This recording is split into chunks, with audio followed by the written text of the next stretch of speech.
السلام علیکم ورحمۃ اللہ وبرکاتہ۔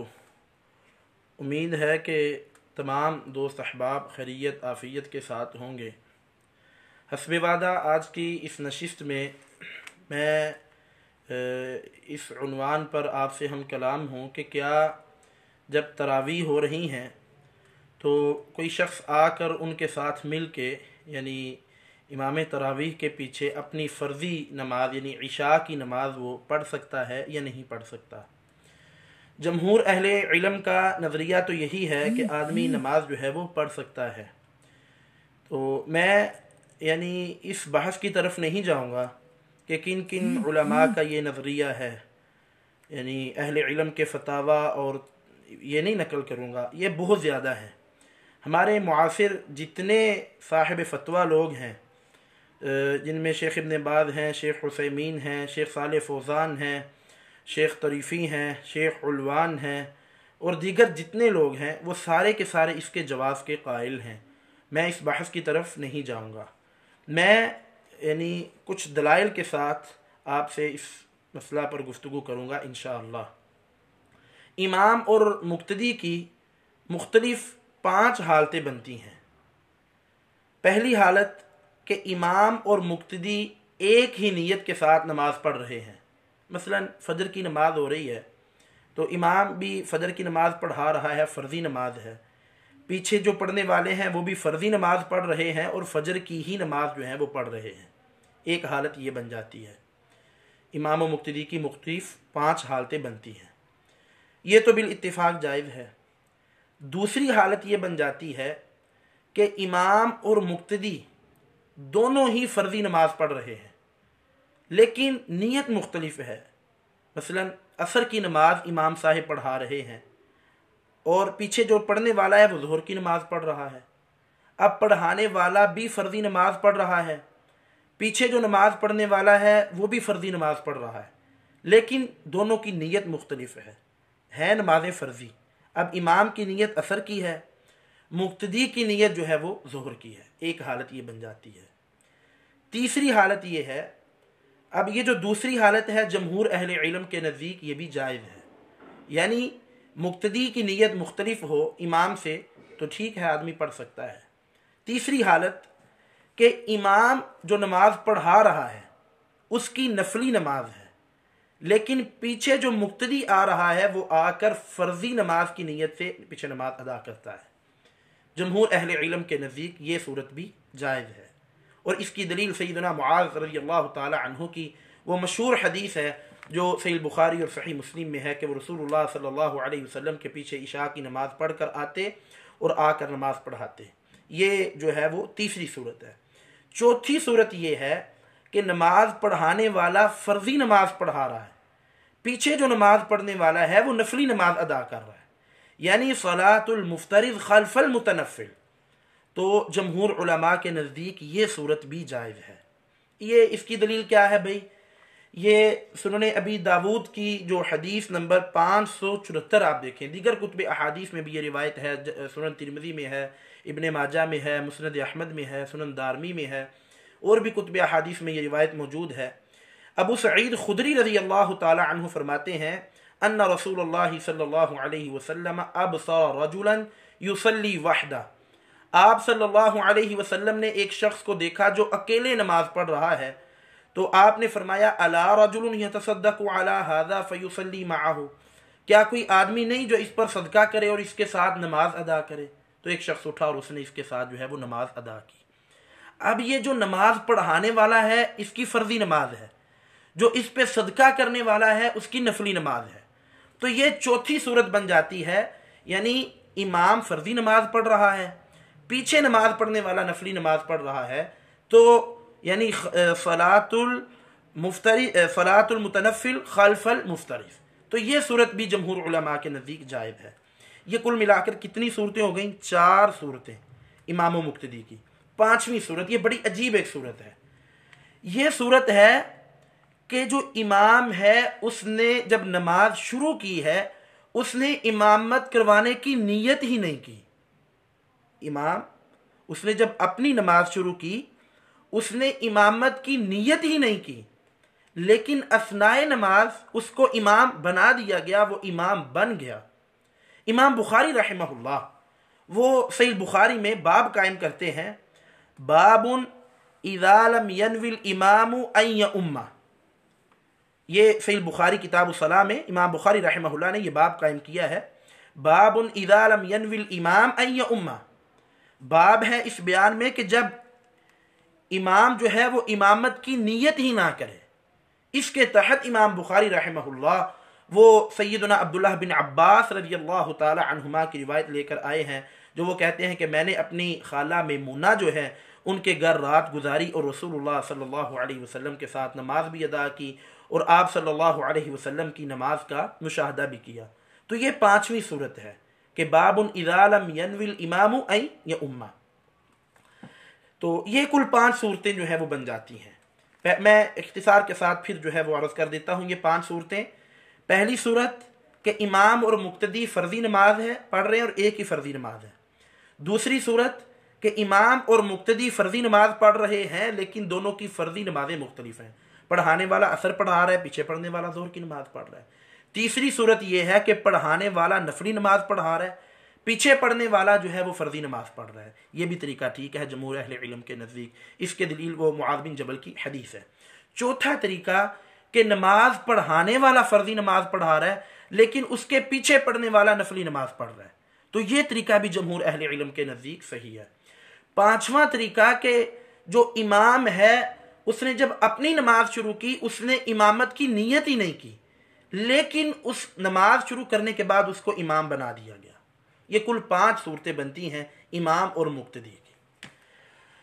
اب ایک دوسرا فقہی قاعدہ سمجھیے، یہ اہل علم کے ہاں مشہور و معروف قاعدہ ہے کہ فرضی اور نفلی نماز کا حکم ایک ہی ہے، الا کہ الگ سے کوئی حکم بیان ہو۔ فرضی اور نفلی نماز کا حکم، مسائل کا حکم وہ ایک ہی ہے۔ مثلا رفع الیدین ہے، وہ ہم فرضی نماز میں بھی کریں گے، نفلی میں بھی کریں گے۔ کوئی شخص یہ سوال نہیں کر سکتا کہ ٹھیک ہے فرضی نماز میں تو آپ رفع الیدین کرتے ہیں لیکن نفلی نماز میں رفع الیدین کی دلیل دکھائیں جی، یہ بات نہیں ہے۔ ایک فقہی قاعدہ ہے کہ نمازوں کا حکم ایک ہے، الگ اگر کوئی حکم ہے تو اس کی دلیل چاہیے، فرضی اور نفلی نماز کا۔ یہ فقہی قانون، اگر آپ اس قانون کو اچھی طریقے سے سمجھ لیں تو آئندہ جو ہماری گفتگو ہے وہ سمجھنے میں آسان ہوگی۔ اب جب یہ قانون ہم نے طے کر لیا، اب آتے ہیں اس بات کی طرف۔ مثلا جو میں نے تیسری صورت امام اور مقتدی کی تیسری صورت بیان کی کہ امام پڑھانے والا وہ نفلی نماز پڑھا رہا ہے، کوئی بھی نفلی نماز ہو، تخصیص نہیں، کوئی بھی نفلی نماز ہو، پیچھے پڑھنے والا فرضی نماز پڑھ رہا ہے، تو یہ ٹھیک ہے، اس میں کوئی حرج نہیں ہے۔ جمہور اہل علم اس کو جائز قرار دیتے ہیں۔ میں نے جس طرح کے آغاز میں کہا میں فتاویٰ نہیں نقل کروں گا کہ کس کس نے اس کو جائز کہا ہے، میں دلائل کے ساتھ ذرا گفتگو کروں گا کہ جب ہم ایک قاعدہ بنا لیتے ہیں کہ نفلی نماز پڑھانے والے کے پیچھے فرضی نماز ہو جاتی ہے، یہ قاعدہ ہم نے بنا لیا، اب اس میں تخصیص کرنا کہ جناب اس میں صرف وہ نماز ہوگی جو فرائض خمسہ میں سے ہو، بعض اہل علم نے یہ تخصیص کی ہے، اسی وجہ سے آج میں یہ اس موضوع پر آپ سے ہم کلام۔ بھئی اس تخصیص کی دلیل کیا ہے؟ بالکل بے دلیل تخصیص ہے۔ جب ہم یہ بات کہتے ہیں کہ متنفل کے پیچھے مفترض کی نماز ہو جاتی ہے، اہل علم نے یہ مسئلہ عام ذکر کیا ہے، تخصیص نہیں کی کہ بھئی یہ صرف وہ نماز ہوگی جو فرائض خمسہ سے ہو وگرنہ نہیں ہوگی، یہ تخصیص ہی بالکل باطل ہے، اس کی کوئی اصل نہیں ہے، کوئی دلیل نہیں ہے۔ دوسری بات یہ ہے، پہلی چیز تو یہ میں کلیئر کر چکا ہوں، ہمارے جو ساتھیوں نے یہ مسئلہ لکھا ہے، نشر کیا ہے، انہوں نے یہ بات بڑی واضح لکھی ہے کہ جناب اس امام کے پیچھے یعنی فرضی نماز ہوگی جو امام نفل پڑھ رہا ہے، پیچھے پڑھنے والا فرض پڑھ رہا ہے، یہ اس وقت جائز ہے جب اس نماز کا تعلق فرائض خمسہ یعنی فجر، ظہر، عصر، مغرب اور عشاء کے ساتھ ہو۔ بھئی یہ تخصیص باطل ہے۔ اچھا بھئی یہ تخصیص کیوں ہے؟ کہتے ہیں اس وجہ سے ہے کہ معاذ بن جبل رضی اللہ تعالی عنہ وہ اپنا جو نماز پڑھ کے آئے تھے وہ فرضی نماز یعنی ظہر کی نماز، عشاء کی نماز غالباً تھی، وہ پڑھ کے آئے تھے عشاء کی نماز، اور وہی نماز آ کر وہ پڑھا رہے تھے، اور اس نماز کا تعلق جو ہے وہ فرائض خمسہ کے ساتھ تھا۔ ہم تسلیم کر بھی لیں یہ قانون، تو پھر یہ سوال یہاں پیدا ہوتا ہے کہ بھائی پھر اگر کوئی ظاہری شخص یہ کہہ دے کہ یہ قانون صرف عشاء کی نماز کے ساتھ خاص ہے اور کسی نماز کے ساتھ نہیں، کیونکہ معاذ صرف عشاء پڑھاتے تھے، ان سے ظہر اور عصر کی پڑھانا ثابت نہیں ہے، تو پھر آپ کیا جواب دیں گے؟ آپ یہی کہیں گے نا کہ اس سے یہ قانون اور ضابطہ بنا کہ نفلی نماز پڑھانے والے امام کے پیچھے فرضی نماز پڑھنا جائز ہے۔ اب یہ کہنا کہ صحابہ کرام کا تعامل اس پہ نہیں ملتا، تو صحابہ کرام کا تعامل تو اس پر بھی نہیں ملتا جو آپ کہتے ہیں کہ متنفل کے پیچھے فرضی نماز، صحابہ کرام کا اس پہ بھی تعامل نہیں ملتا۔ ملتا ہے تو آپ پیش کر دیں، نہیں ملتا تو یہ پہلی چیز کہ قانون عام اہل علم نے ذکر کیا۔ شیخ الاسلام ابن تیمیہ رحمہ اللہ، میں نے ان کا فتویٰ نشر بھی کیا تھا، وہ بھی کہتے کہ یہ ٹھیک ہے، امام تراویح پڑھا رہا ہے، آپ پیچھے جا کر عشاء کی نماز پڑھ لیں۔ جب ایک قانون ہم نے بنا لیا کہ نفلی نماز پڑھانے والے کے پیچھے فرضی نماز پڑھنا جائز ہے، تو یہ ایک عام قانون ہے، کوئی بھی نفلی نماز پڑھانے والا ہے اس کے پیچھے یعنی باجماعت آ کر فرضی نماز آپ پڑھ سکتے ہیں۔ اب ان احباب نے جو دوسری دلیل پیش کی ہے وہ کہتے ہیں کہ اقامہ فرض ہے، یعنی اقامت نماز کے لیے یہ فرض ہے۔ اب اس صورت میں جب امام تراویح پڑھا رہا ہے، اس صورت میں اقامت نہیں ہوتی، تو جب اقامت نہیں ہے تو پھر نماز کیسے ہو جائے گی؟ پہلی چیز تو یہ ہے، یقیناً اہل علم یہ بات جانتے ہیں کہ فرائض اور شرائط میں فرق ہوتا ہے۔ پہلی چیز یہ سمجھیں، فرائض اور شرائط اس میں فرق ہوتا ہے۔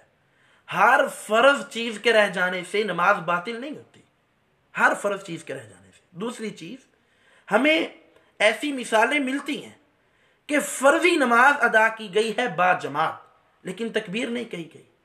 آپ دلیل ذرا نوٹ کر لیجئے، سنن ابی داود 574 نمبر یہ حدیث ہے سنن ابی داود کی۔ ابصر رسول اللہ صلی اللہ علیہ وسلم رجلا یصلی وحدہ، اللہ کے رسول صلی اللہ علیہ وسلم نے ایک شخص کو دیکھا جو نماز پڑھ رہا ہے۔ یہ آپ نوٹ کر لیں، سنن ابی داود 574 نمبر حدیث ہے۔ اللہ کے رسول صلی اللہ علیہ وسلم نے ایک شخص کو دیکھا جو نماز پڑھ رہا ہے۔ نوٹ کیجئے گا، نماز شروع کر چکا ہے، فرضی نماز ہے، یہ فرضی نماز۔ اب اللہ کے رسول صلی اللہ علیہ وسلم نے دیکھا، کہا کہ اس پہ کون صدقہ کرے گا؟ ایک شخص نے اٹھا اور اٹھ کر ساتھ اس کے نماز ادا کی ہے۔ اب وہ نماز پہلے شروع کر چکا ہے، ایک صحابی نے اٹھ کر ساتھ نماز ادا کی ہے، اقامت کہاں گئی؟ یہ بات نوٹ کرنے والی ہے، اقامت کہاں گئی جس کو آپ نے فرض کرا؟ حالانکہ اہل علم نے اس پر اجماع تک نقل کیا ہے کہ اقامت جو ہے وہ فرض کفایہ ہے۔ اگر بعض لوگ کہہ لیں، بعض نہ بھی کہیں، اس متعلق آپ اگر السید سابق کی فقہ السنہ دیکھیں، اس پر بڑی تفصیل کے ساتھ انہوں نے یہ مسئلہ لکھا ہے۔ تو بہرحال یہ جو حدیث ہے 574 نمبر سنن ابی داود کی، کہ ایک شخص نماز شروع کر چکا ہے، دوسرا شخص رسول اللہ صلی اللہ علیہ وسلم نے خود ترغیب دلا کر ساتھ کھڑا کیا ہے، تو اقامت کہاں گئی؟ وہ تو نماز شروع کر چکا ہے۔ دوسری چیز یہ ہے، شیخ الاسلام ابن تیمیہ کے فتاوی میں یہ مسئلہ موجود ہے، ان سے یہ سوال کیا گیا۔ سوال یہ تھا کہ ایک شخص آیا ہے، یہ ذرا اچھے طریقے سے سمجھیے گا، ایک شخص آیا، اس نے آ کر امام کے ساتھ ایک رکعت ادا کی، امام نے پھر سلام پھیر دیا۔ اب اس شخص نے امام کے ساتھ ایک رکعت ادا کی ہے، اب یہ اٹھ کر اپنی دوسری رکعت میں شامل ہو گیا، اس نے نماز شروع کر لی۔